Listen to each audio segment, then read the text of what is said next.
আল্লাহ মালাকুল মাউত কে বলবেন, মালাকুল মাউত কি অবস্থা? বলবে সব শেষ।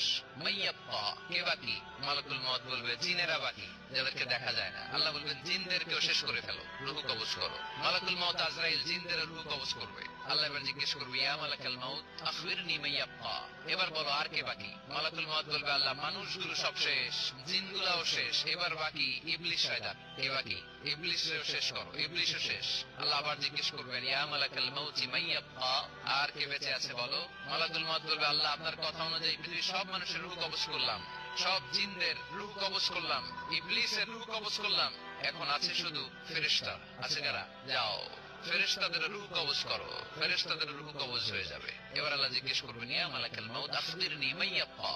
মালাকুল মাউত বলবে, আল্লাহ আপনার কথা মতো ধরে ধরে সব শেষ, ফেরেশতাও শেষ, চারজন ছাড়া। কয়জন ছাড়া? জোরে বলেন, কয়জন ছাড়া? ইসরাফিল, জিবরাইল, মিকাইল,